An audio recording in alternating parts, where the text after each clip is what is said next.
Hey, this is Danny here from Podcast Stories. Thanks so much for listening, and I'd love for you to get the latest episodes when they're released. So make sure to follow on your favourite podcast app or hop on over to podcasterstories.com/listen. If you enjoy the show and want to support it, you can do that at podcasterstories.com/support to join other supporters just like you. Thanks so much for being part of the Podcaster Stories community. And now, here's this week's episode. Nobody told me XYZ was going to happen. So they tell you up front with chemo, oh, you might feel sick, you might be extra tired, you might be bald. Nobody tells you that your eyes may change colors or that your fingernails may rot out while on your hands and stink to high hell. Nobody told me any of those things. So as the accumulation of side effects became the size of a mountain, it turned humorous. It was one of those things where I thought, holy crap, this is so funny. Hi, and welcome to Podcaster Stories.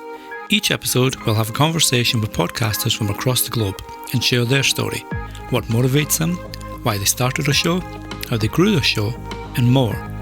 We'll also talk about their personal lives and some of the things that have happened that have made them the person they are today. And now here's your host, Danny Brown. Hi and welcome to Podcaster Stories, where we get to meet the people behind the voices of the shows we listen to. This week I'm talking with Fitz Koehler, host of the Fitzness show, where Fitz talks about the smart, crazy, effective and fun stuff in fitness. Fitz is also an author and TV personality and has an incredible story to share, which we'll speak about in the show. So Fitz, welcome to Podcaster Stories. I really appreciate you coming on. How about you tell us about yourself and your show? Sure. Well, thank you, Danny. Thank you for having me. So I'm a fitness expert, and what I do is basically I do a variety of things that help me do one very specific thing, which is help folks live better and longer by making fitness understandable, attainable, and fun. And so I've done that for decades on TV, radio, books, magazines. Any way I could reach a mass audience is where I focus my efforts. I do a lot of corporate speaking engagements and spokesperson work because corporations bring people, and that's what I want. I want people to help. I also am a professional race announcer, so I host the start and finish lines of some of the largest, most prestigious running events in America, from the Los Angeles Marathon, Buffalo Marathon, Philadelphia, Big Sur. I announced the DC Wonder Woman and Batman Run series. So I am once again handling mass audiences and helping them achieve their goals within sport and celebrate those goals as well. I own a youth running program called the Morning Mile, and I'm also an author, and I have a brand new book out called My Noisy Cancer Comeback. Wow, so you're busy. I like to stay as busy as possible because, man, I love what I do. That a moment when I'm not working, unless I'm with my kids, it's a moment that I want to be working or with my kids. So, yeah. And you mentioned, obviously, the podcast speaks about the fun stuff in fitness, not just obviously, it talks about the fitness goals and plans, etc. But I know you make it a fun, endeavour, much like you do with your offline, fitness programs, etc. So how did the idea of the show come about? I only put information out there when I have something to say. And I do enjoy the medium of writing. People like to read articles. They're evergreen forever. People can go back and review. But there's something special about being able to put a personal touch on the communication, whether it's the inflection of your voice or pounding your fists on a desk. I think video and audio provide just a lot more exciting and understandable version of communication. So I started the Fitzness show back in 2016. So far, we've recorded over 100 episodes, and they range. So I get into the nitty-gritty nuts and bolts of fitness, how to become fit, how to achieve your ideal weight with the exact formula for weight loss, why and how to pursue strength training, and even within that niche, how to pursue it within certain sports. And then we talk a lot about really cool products for athletes and folks just getting started with fitness. And we've talked to fitness celebrities and athletes and coaches and, anything that makes people a little more motivated. I do understand that even while I have tons of incredible answers, I'm not the only person with answers. So it's nice to speak to other people who have some golden nuggets to share. And you'd mentioned, obviously, you've worked with a lot of people. You work with celebrities, movie stars. You've even worked with the Wiggles, which is cool because that was like one of my kids. Both my kids loved that show growing up, and I think we took them to like a live performance in Toronto, maybe 2-3 years back. So, what's it like? I mean, obviously, you've shared some horror stories about working with them, some mistakes that you've made maybe when you were working with them. What's that like? Working with people like that. You know what? I'm not starstruck. The only thing that's ever left me a little bit excited and giddy has been American presidents. Some American presidents. So I'm a raging fan of my country. And so American presidents have really floated my boat. When it comes to celebrities, I'm not goo-goo crazy. So I'm able to just greet them casually and, obviously respect what they do. And the list of people I've interviewed includes Brooke Shields and Christina Applegate and, tons of Olympians, tons of athletes, the crew from ESPN, so many actors. I really couldn't even pull them up. The Wiggles. I got to tell you, out of all the people I have interviewed, the Wiggles, when I met them for the first time in Chicago, and I've probably worked with the Wiggles almost a dozen times now over the years, but they were coming in off their tour bus into the arena where I was going to interview them on video before the show. And the purple guy, Jeff Wiggle, he walked by, and that's the first time with a celebrity I got a little like, ooh, I felt like I shouldn't be seeing this. It was almost like peeking in on Santa Claus. So they were very cute, very sweet. They came out one by one, and we did little workouts together and talked about their healthy habits. And it was just adorable. They're so much fun. Celebrities, just regular people. There's that book called Everybody Poops, and I truly believe that, and there's nobody that's truly better than the others. But, their careers quite often rely on their physique. Brad Pitt wouldn't be Brad Pitt if he was out of shape. So there is a unique burden on certain types of actors and performers to be in great shape and maintain beauty regimens above, what you or I have to do.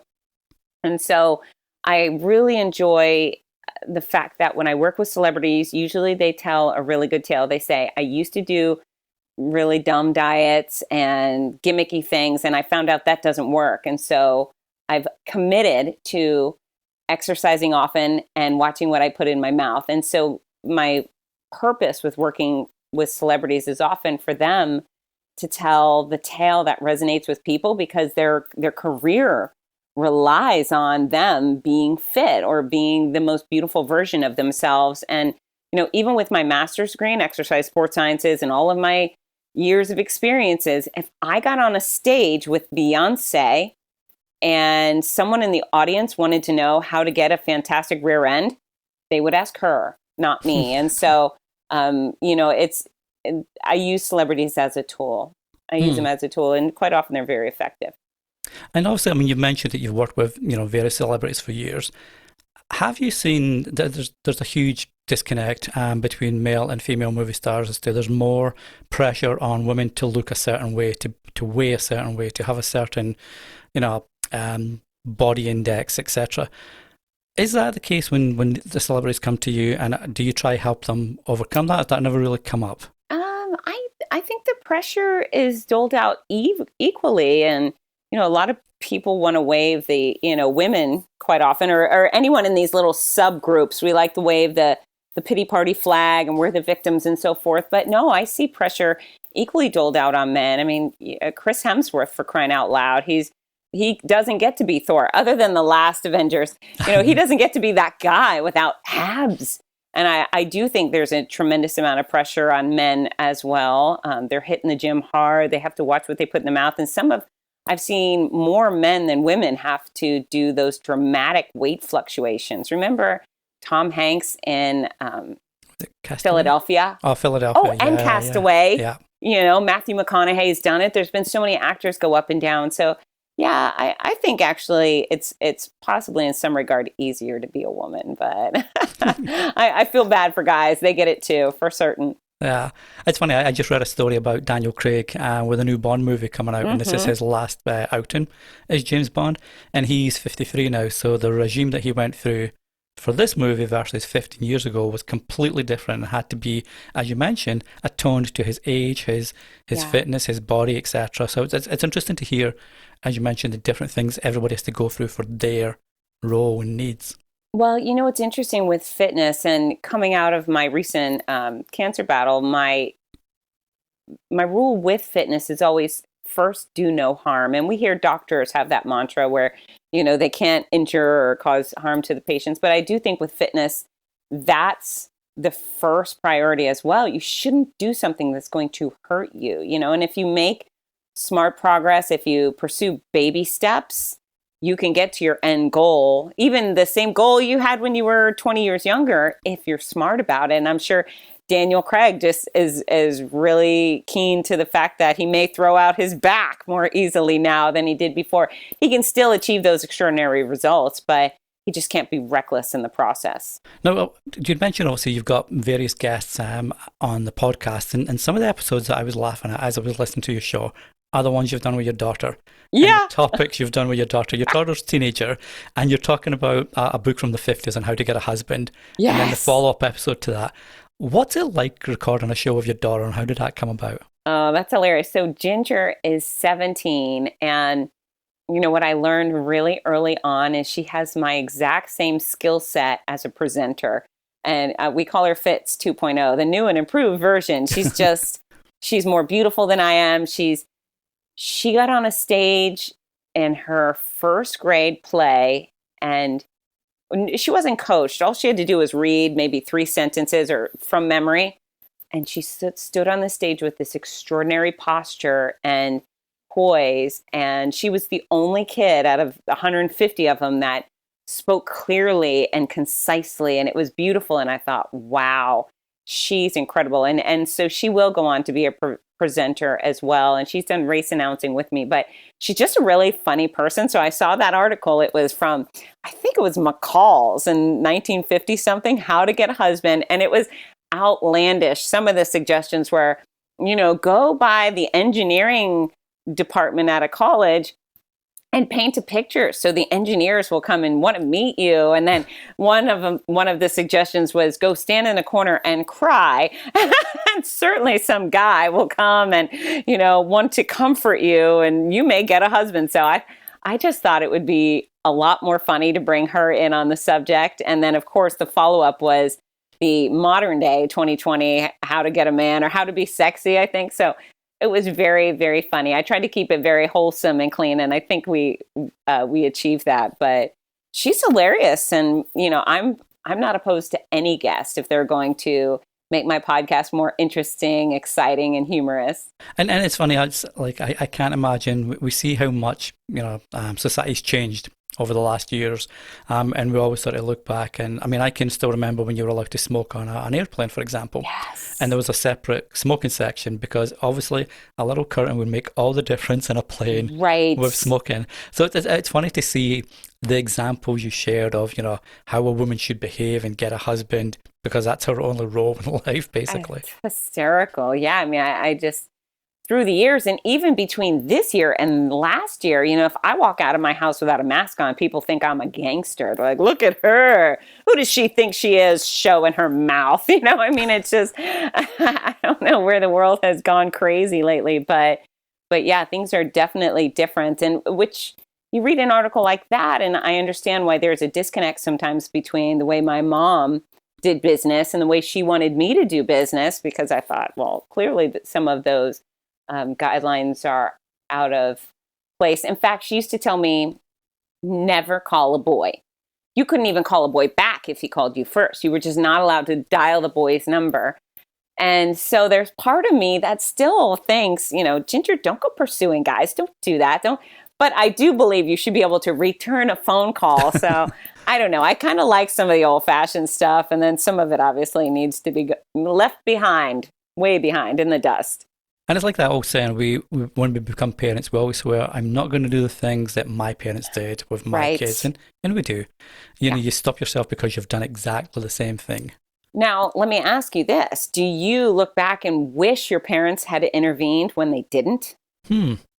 Maybe sometimes. There's There's a couple of things when I was maybe a younger man that I did stuff that wasn't so good, that had my parents intervened or given me like a stronger moral compass, if you like, it would have been a whole different story. So, but I think you grow as a person by making mistakes, right, and learning from them. So I think this whole helicopter parent, that's for me one of the more dangerous, for want of a better word, aspects of parenting at the moment, not allowing your kids too much freedom. Yeah, it's a fine line. I really, my kids are so good. And I just caught my husband, not my husband, my son getting into a little mischief last week. And I terrified him. I gave him this really abrasive, like, get in the car now. And the look of shock on this 6'1" boy, he was like, oh no. And I laid it on thick just to scare him, just to let him know how serious it was. And then I didn't lay on a tremendous punishment. I gave him the assignment of, you're going to clean these 5 rooms. And if you ever do that again, then I'm going to drop the hammer. So I do believe in, some mischief. But the thing that my daughter and I get into is she wears just really stupid stuff sometimes. It really is unflattering. And so I look back and I think about all the terrible clothes I wore, and how I wish my mother would have stopped me from leaving the house looking like a moron. And now I try to pay that forward with Ginger and say, oh, those jeans are kind of weird. They don't fit you. You're so beautiful. These are really unflattering. No, Mom, they're cool. So and then I back off, and quite often I just let her walk out of the house looking like a bozo. But she's got to make that mistake too, right? Yeah, nah. And you mentioned, obviously, you've got 2 kids. So you've got Ginger, your daughter, and your son. And you talked about the program you've come up with, the Morning Mile program, where you get kids involved across the US, Canada, and Japan with morning routines and fitness. How did that come about, and what's the impact been like? What's the feedback you've been getting for that? Because that's been going, a few years now? 11 years, yeah. So when my kids were little, 3 and 5, my daughter started kindergarten, and some of her friends went to different schools. And the moms kept telling me, oh, Aiden is running before school. Aiden is running, da-da-da. And I kept thinking, wow, I wish Ginger could do that. That sounds great. I wish my kids could do that. And I had a few parents that kept bragging about this. And then my, fitness innovator light bulb went off, and I thought, you know what? I don't just wish my own kids could do this. I wish all kids could do this. This is really quite the solution for health and fitness. It's a mindless activity. Walking or running requires very little skill, little to no equipment. Many of my morning milers are out there in boots and sandals. Who cares? They're just, moving. So when I decided that I wanted all kids to do that, I went to the various schools that had before school walking running programs and said, hey, can you tell me what you're doing? I'd like to create something duplicatable. And so they shared their best practices. I took some of theirs. I added some of my own. And I created this turnkey program, which any school can implement. It's 30 minutes before school, walking or running. There's no coaching, choreography, or instruction whatsoever. It's just literally you let everyone come out and do loops, whether they're students, family, or faculty. And then we make it really fun, really welcoming, really rewarding. We have music playing. We have a great system of rewards. And my morning milers they blow our mind. So we have individual elementary students that complete 600 or 700 miles per school year. We have small elementary schools or middle schools completing over 20,000 miles per school year.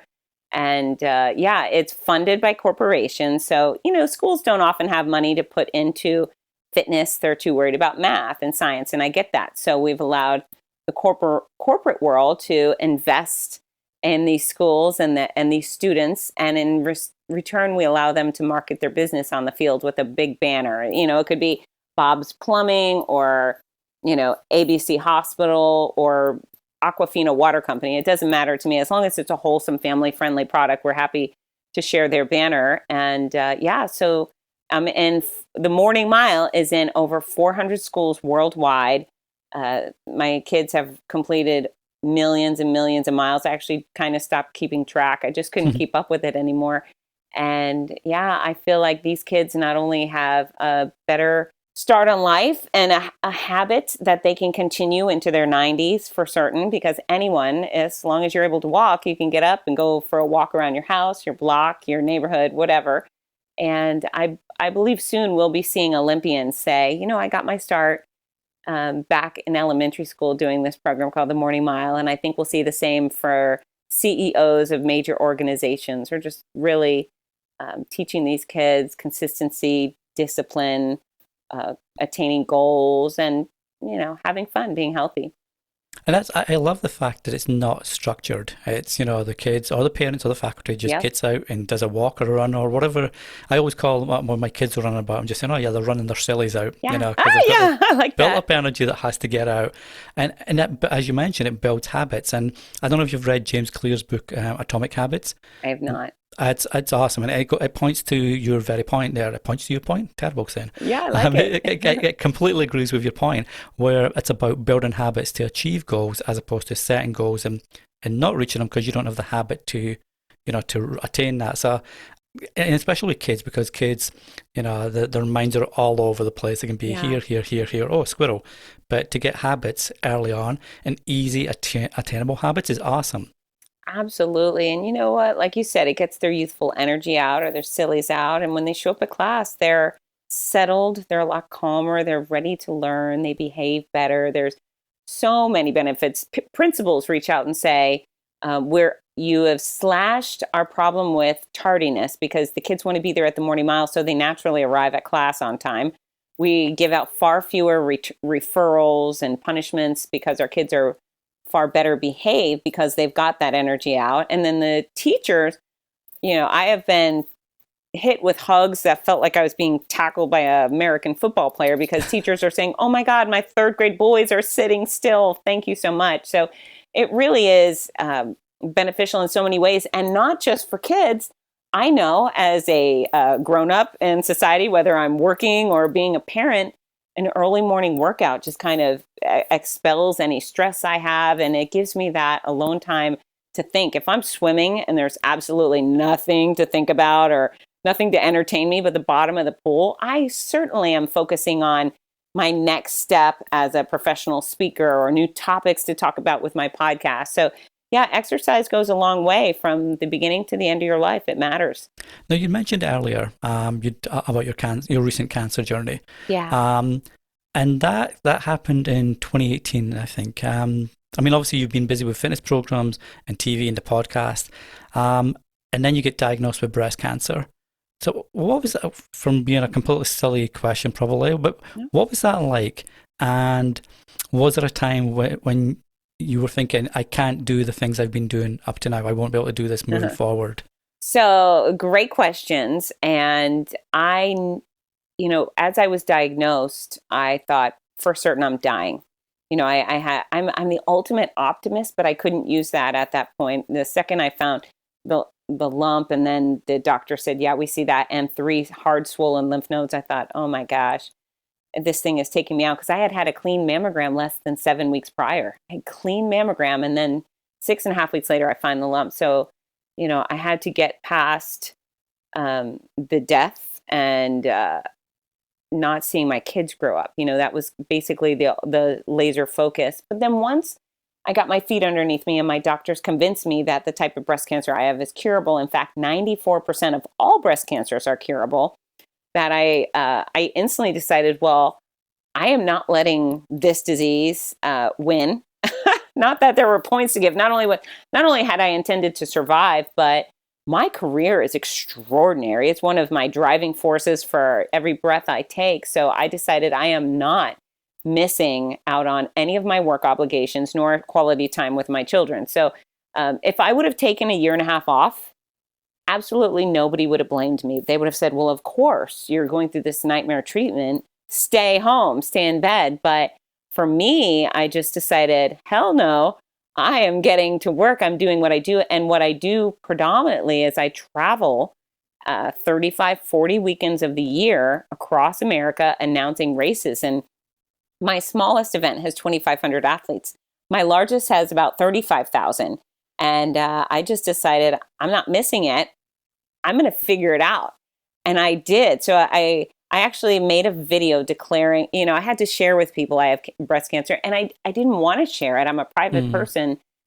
when it comes to my actual personal life, but knowing that I was going to go from 2 feet of hair, I had waist length blonde hair, to bald, I figured people are going to start asking questions, so I better let them know. And so I make this video, and it's very cute. It's still on Fitzness, both on my website and on my Facebook page. But I look back and I think, gosh, I was so naive, but I was so determined, because I look in the camera, I say, listen, this is what I got.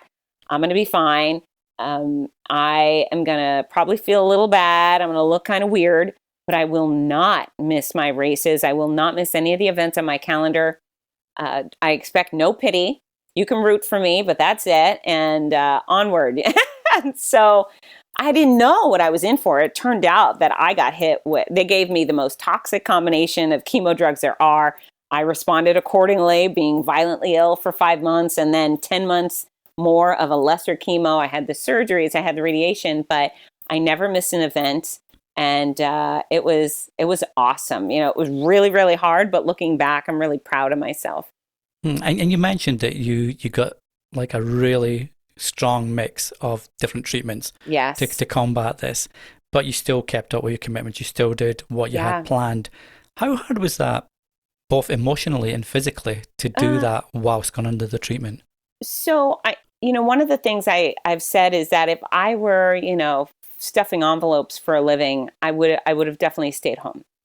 But I'm so fortunate that my career, I could subsist on adrenaline alone. When I get on the stage and there's 30,000 people in front of me, it's hard to even think of yourself. So the hard part was, there was a lot of hard parts, but when it came to work, I would go to the airport, my husband would drop me off, and I'd be bald and gray and glossy eyed and sick. And he would say, how are you going to do this? And I would just look at him and say, I just am. And you know what? I had ultimate faith in me. I knew I would be okay. I knew I would figure it out. And so traveling with an exploding stomach is not a good time. Airports with an exploding stomach, not a good time.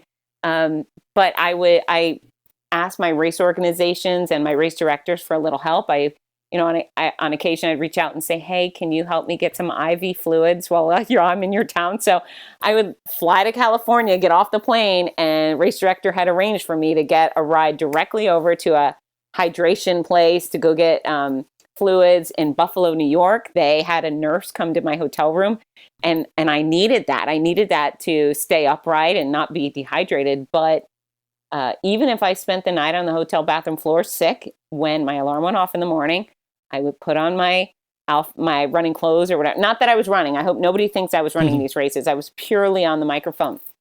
But I would get dressed and I would just march forward. And that's sometimes what you got to do. You just have to march forward.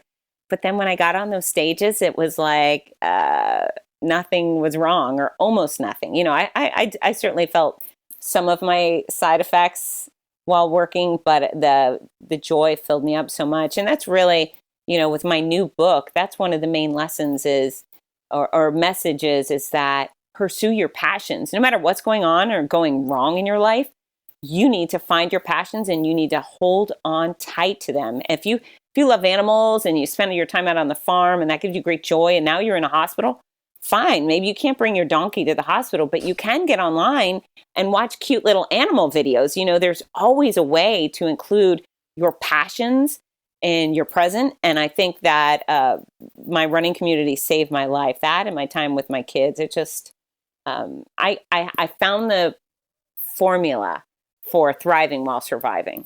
And obviously you'd mentioned that you were very upfront about your diagnosis, and you made the video, and you said, and you proudly showed your baldness and the results of the treatment, and that ties perfectly into the title of your book, I think, which is My Noisy Cancer Comeback, which really epitomizes the journey you went through and how others can learn from it with their own if they're going through a similar process. Now, obviously, writing a book can be hard for anybody. But when you're going through treatment and you may be feeling drained and tired, how hard was it? And were you ever wondering why you'd started writing in the first place? No. And you know what? I wish I would have known I was going to write a book from the start, because, two things. As I went through the treatment, I didn't let anybody know what was going on. They knew I was being treated and they knew I was bald, but I was always smiling and saying, I'm fine.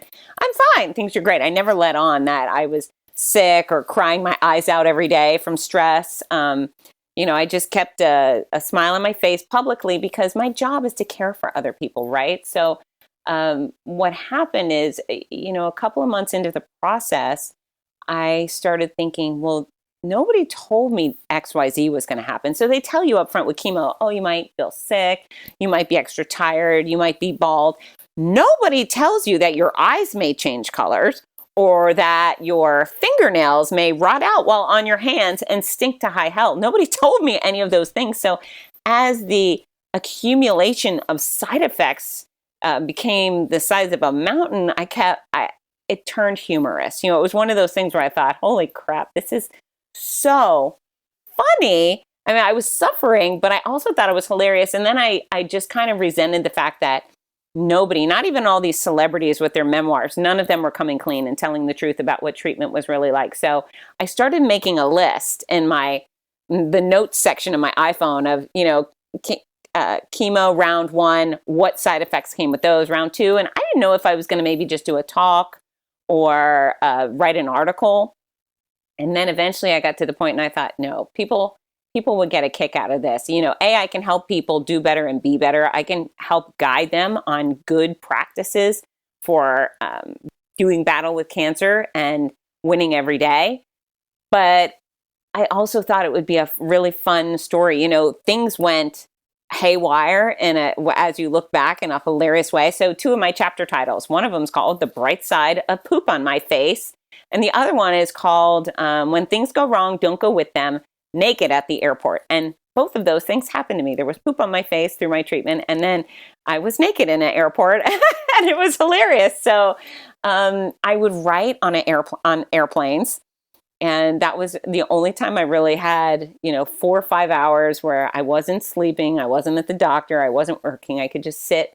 And so I was making progress with the book on airplanes, and that was, I like being productive. I like when I have something to say. And then once COVID shut down the world and stole my career, I had plenty of time to sit on my back porch and finish that book up. And as you mentioned, it's very raw and honest as to what happens when you're going through this journey versus some that not deliberately sugarcoat the process, but maybe don't want to be as upfront because they're embarrassed or it's not what they're trying to portray of themselves, which you obviously, admirably didn't want to do. What's been the feedback you've received from people that have read it, that you've met at conferences or emails or whatever about the book and the impact on them? So most importantly, the book has been from people who have actually had cancer. The most common bit of feedback I get is, I wish I had this book when I was diagnosed. They look at it and say, oh my gosh, I did not have a tool like this. This would have been great. And then on the flip side, I have so many people buying the book for friends that are newly diagnosed or going through it.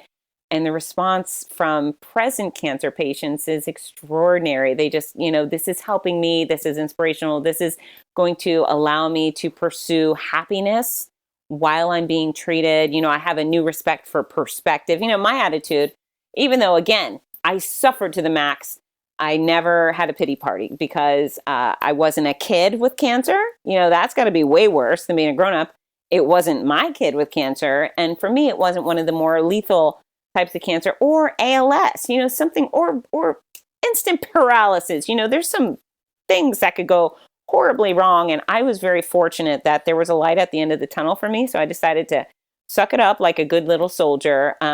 So those bits of feedback that that cancer patients say, this is a valuable tool and this is helping me. And I go on some rants because people, oh my gosh, for the majority, almost everybody was so kind, right? I had this wave of kindness, a tsunami of kindness always sent my way. But then people did some really weird things. So for example, when I was newly diagnosed, and I have I don't know, thousands of connections around the world. So people would reach out and say, oh, I'm rooting for you, blah, blah, blah. But some people would reach out and say, hey, just wanted to let you know my aunt just died of breast cancer. And I thought, oh, thank you. Like, I didn't know what to do with that. And I know they were just trying to connect and they were rooting for me. But to constantly be reminded by people, hey, my sister just died of breast cancer, that made me feel bad. And if I wasn't such a sturdy person, that type of comment might have, left me in a ball of tears on the floor. So, the message being, if you hear of a friend who has some newly scary diagnosis, try and aim for the positive. Don't bring up the dark and gloomy side, because they already know that exists. Some people would say things like, oh, it's just hair. No, it's not just hair. If it were just hair, we'd all just shave the head and we'd all be bald. But it's not just hair. We like it. Hair can make us feel pretty. It can make us feel warm.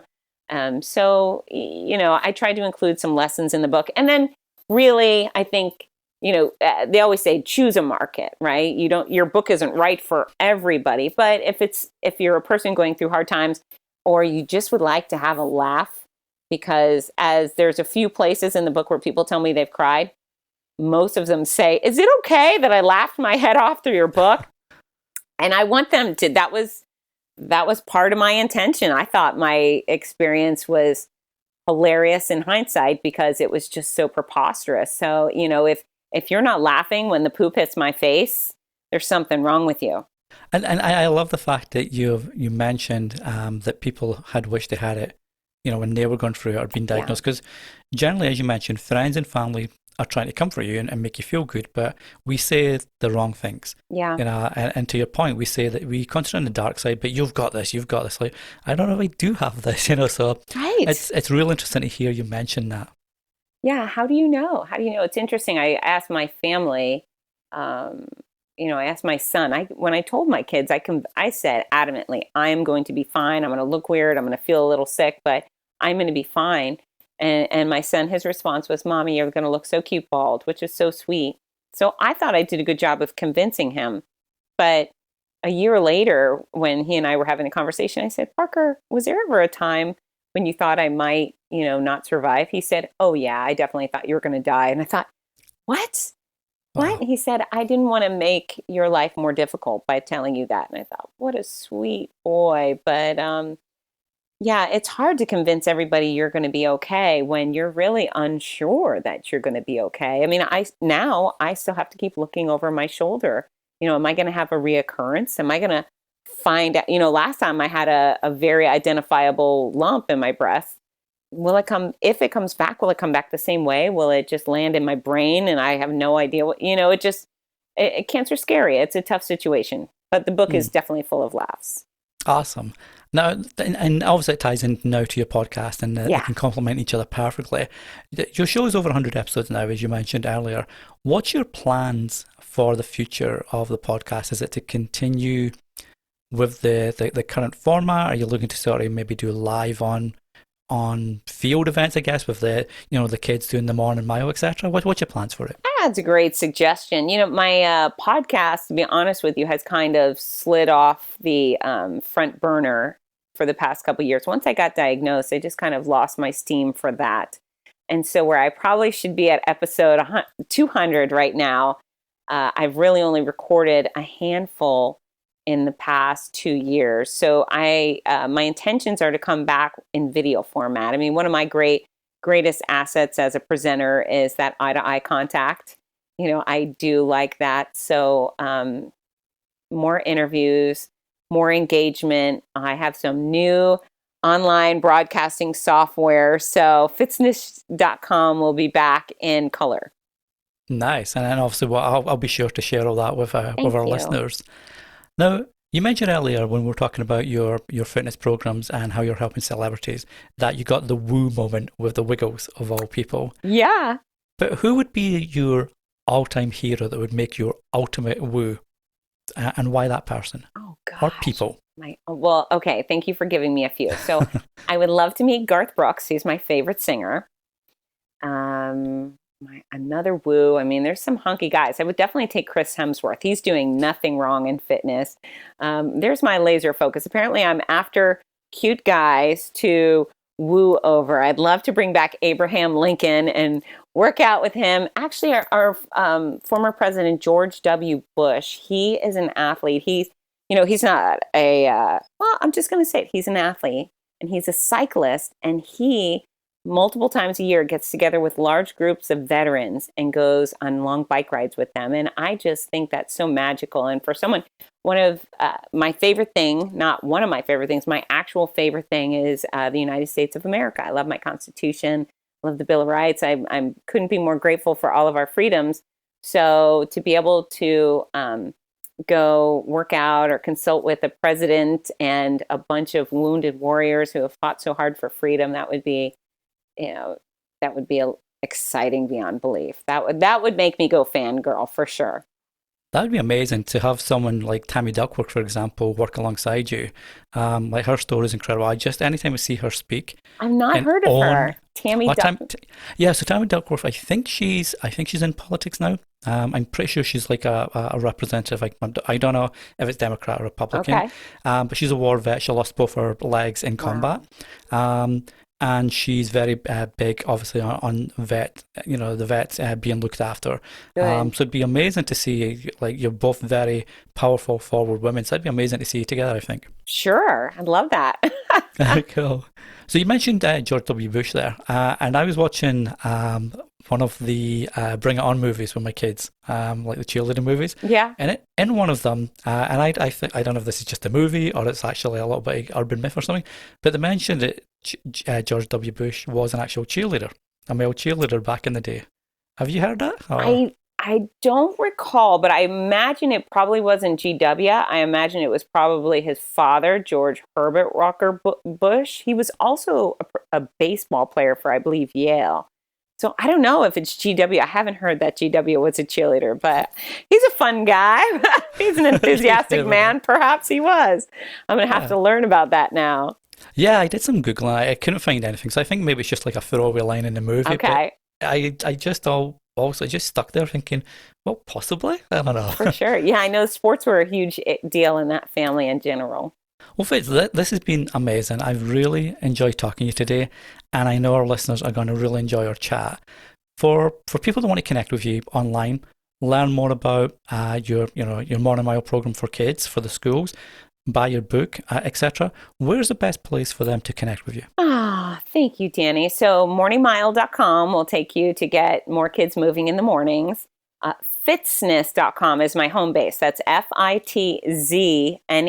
So Fitzness.com is where you find me every day of the year. You can also follow me at Fitzness on Instagram, YouTube, and Facebook. And follow me, yes, but also engage with me. Say hi. Say, I heard you on Danny's podcast and I want to say hello. Because why just follow each other? Why not actually communicate? And then if you'd like to purchase my book, it's available in hardcover, paperback, ebook, and audiobook. And it's available wherever books are sold worldwide. So certainly Amazon, Barnes & Nobles, Audible, etc. However, I love it when people buy it directly from me at Fitzness.com because I can autograph every one of those books. And if you order on my website, there's a little spot that says, who do I inscribe this to? And so I sign all of those books and I have a fun little gift with purchase that comes with the book. And it's a sticker that says, I can do hard things, which was my internal mantra as I was going from one scary moment to the next during treatment. And it really got me through it. So, but yeah, I appreciate everyone who does take interest. And, I hope the book brings some big laughs and some comfort for those who need it. Awesome. And I'll be sure to drop all the links into the show notes. So if you're listening on your favorite podcast app, make sure to check the show notes as usual so you can click straight through to them. So Fitz, as I mentioned, I really appreciate you coming on today. I know I personally am looking forward. I actually ordered your book on Amazon, but I might cancel that now and go direct to your website to get the little inscription. Right? Now that I know about that, that's awesome. So I'm looking forward to reading it. And I've had an absolute blast talking to you today and listening to your story. So thank you. Thank you, Danny. And thanks to all the listeners. This has been another episode of Podcaster Stories. If you enjoyed this week's episode, be sure to subscribe on your favourite podcast apps like Apple Podcast, Google Podcast and Spotify, or head on over to podcasterstories.com to catch up on the latest episode and subscribe to the free newsletter. Until the next time, stay safe and take care.